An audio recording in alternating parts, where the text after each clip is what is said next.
could read my mind, love, what a tale my thoughts could tell. Just like an old-time movie about a ghost from a wishing well. First things first, a fair diagnosis has already been established. David is a clear example of the Canadian pine nut.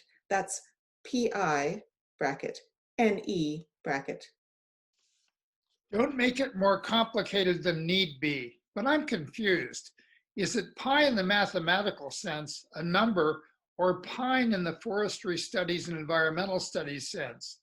The legendary Canadian evergreen, of which there are some 120 species, softwoods and hardwoods, and their various nuts or cones. The slide illustrates the problem.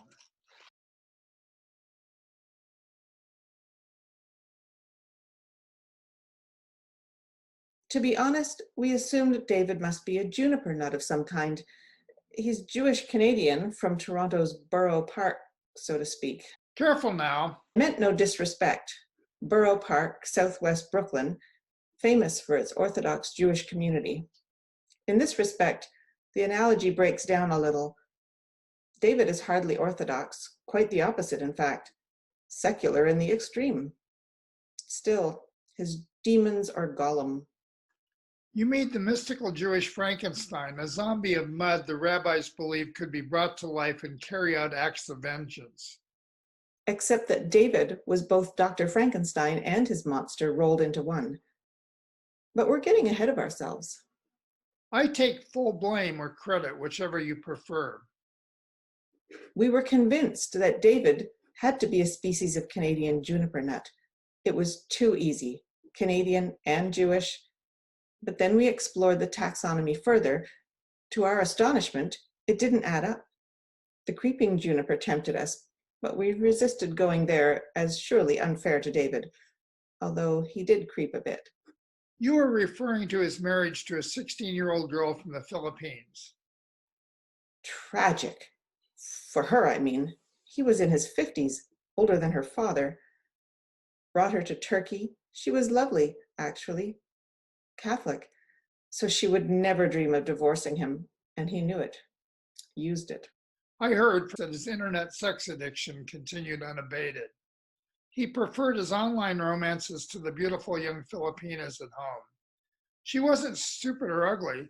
She knew he was cheating, created a sham identity on the dating site he loved to troll, and caught him. The little fish caught the big fisherman, in and on the net. Too funny for words. Too terrible, mind you. She waited for him to come home to tell him, but when she did, he just laughed and said he knew it was her. Sadly, she bought it. Clever of him, not her. David was too clever by half, as they say. It was his problem, but only one of many. But we're straying off topic again. Mea culpa. I can't believe that the creeping juniper didn't make the cut and you went with the white pine instead. Because it's native to Ontario, whereas the juniper is south at the 49th. As a rule, more American and Mexican than Canadian, right? Yes and no. The creeping juniper, Juniperus horizontalis, is actually native to Canada, but it's more of a northern Arctic occurrence. Its nut is a berry and a fruit, which also wouldn't work. David's academic nut taxonomy required a nut that hung from a tree that shoots straight and up. So as I said, or was trying to say, the great Canadian white pine and its nut are both fitting illustrations in this case. Looking at the slide you graciously have provided to illustrate the problem, you know, I hope, that David's preferred mattress was a stone slab of marble. When a friend begged him to buy a real mattress before he brought his young bride to live with him in Turkey, he reluctantly agreed she might not understand. All you're doing is confusing the matter. We've thought this through carefully. Can't you leave well enough alone? The man, a creep to be sure, is nonetheless a white pine nut, or rather pine nut. You were about to explain the pine nut idea. I asked you if David should be seen as the mathematical ratio of a circle's circumference to its diameter.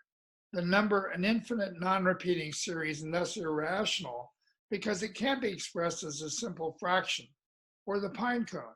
Which is it? Clear enough. Yes, the juniper issue was tempting, but not comprehensive enough to explain the man and academic. Creeping, yes. A rocky mattress and love life his preference. But then a berry which doesn't get to the heart of the matter, or the mattress. We needed something Canadian and erect. Nuts. And the white pine nut really said it best. Fair enough. Now you're getting it, which is hard for you. I'm the caveat after all. It's to be expected. Fair enough then. The next slide should clear up any confusion and any questions you might have.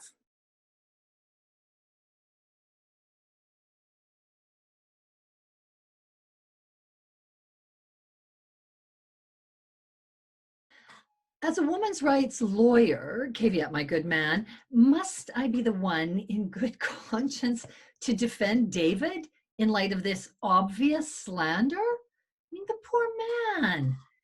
Look, I say this after listening to his abhorrent sexual exploits, his Filipino mail order bride, other women you've mentioned that he preyed upon, and they are legion. But to compare him to a creeping plant? It's not only anti-Semitic, but it's just plain mean-spirited. I'm tempted to phone the Anti-Defamation League. David's rabbi, at the very least, might want to weigh in. I'm no movie critic, but I know the movie, of course. It's deeply disturbing. Won the Sundance Film Festival Award for Best Film or something in the late 80s. Yeah, thanks. Yeah, that'd be great.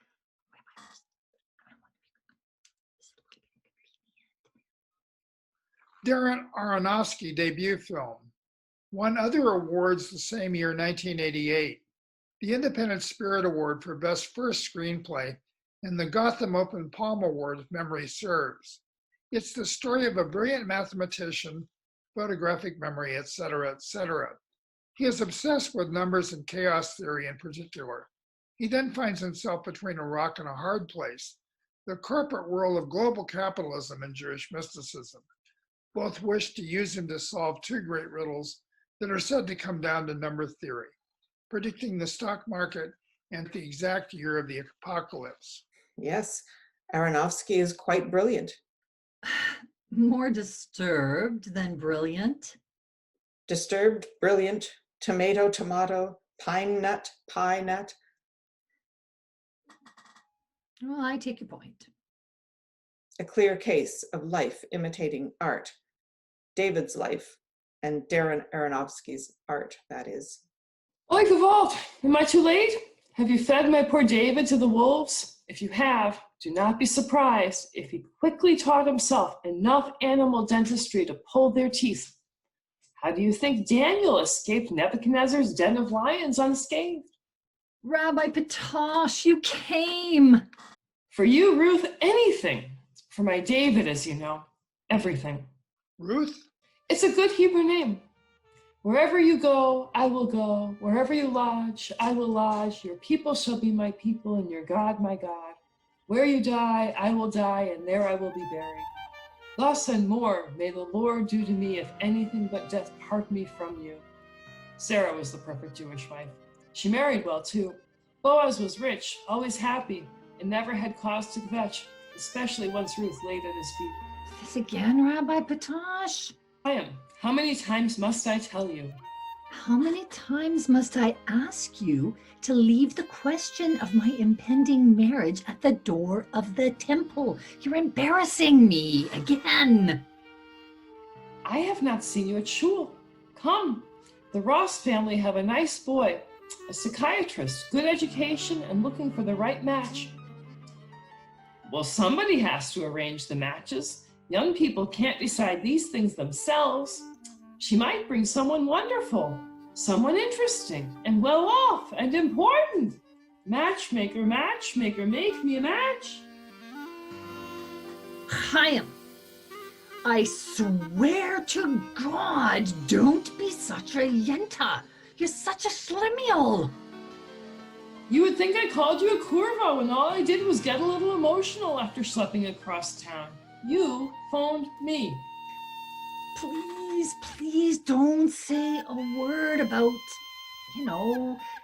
Your parents should have named you after Leah, I suppose. Oy vey. I know this one. Leah was the older of two daughters of Laban, who tricks Joseph into marrying her. Apparently, she wasn't the pretty one. It was her younger sister, Rachel, that Jacob had bargained for. 14 years all told before he could marry Rachel. Yes, Jacob was unlucky, not unlike my poor David and Ruth over there.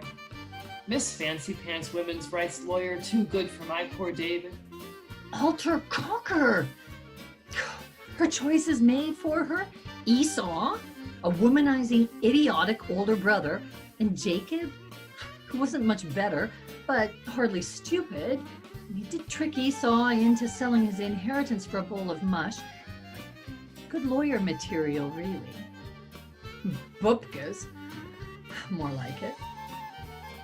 David was no Jacob. Hea, Brack, Verkocht, Verstinker, and I'm just getting started. But I'll stop at like motherfucker. Glad that's over. Rabbi Potok, help us to understand David. Your poor David, as you like to put it. You need to understand something about my poor David. As the Talmud tells us, great minds are blessed and cursed with even greater demons. His mind was a steel trap. His schmeckel, too. English, Rabbi, English. Schmeckel, putz.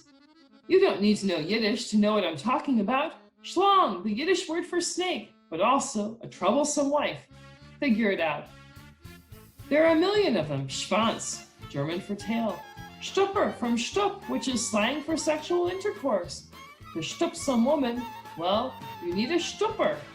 Shtickle is the same, from which shtick, a little comedy routine comes, except the idea is also a penis. Why a doctorate in education? It makes no sense. Why not in the hard sciences, mathematics or physics, something to challenge him? I take your point. He came from a family of educators. They endeavored to save my poor David from himself. He was tricked into marrying the older daughter, as it were. His true love was not education, but if I can be permitted a little biblical poetic license in order to keep the Jacob, Leah, Rachel love triangle metaphor in play, a much younger and far more elusive academic discipline. Which was? Number theory, string theory, chaos theory, of course. Have you not read his books? Are there books, really?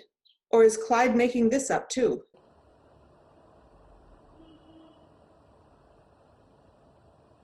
See for yourself.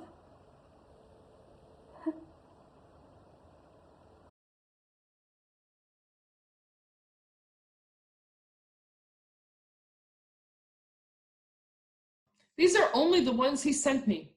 Notice they were all written and published within an 18-month time frame, 2006 to 2007. As you can see, the subject matter was not in any sense light. I've not read these books. I doubt anyone else has either. However, the abstracts are quite insane. They convinced me and my team to go with the pine nut diagnosis, actually.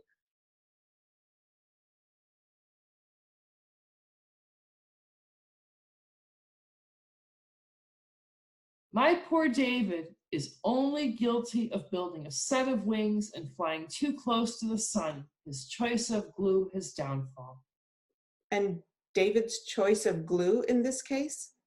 Well, it wasn't the Torah, less so the Talmud. Then what was it? The Faculty of Education at the University of Toronto. Oy vey, I'm reading this and it's insane. Who published this? Cambridge. Cambridge University Press. Cambridge Scholars Publishing. You're missing the point. A short excerpt of the review describing David's third book, Being in Time to the Music, was the thing that put him over the top. And when we became convinced that he was a dead ringer for Max Cohen, the number theorist and recluse in the Aronofsky movie, Pi, read it and tell me how we got it wrong, Rabbi. Oh, David, my boy, you've flown too close to the sun. You are from heaven and wish only to return. I understand, my dear, dear boy.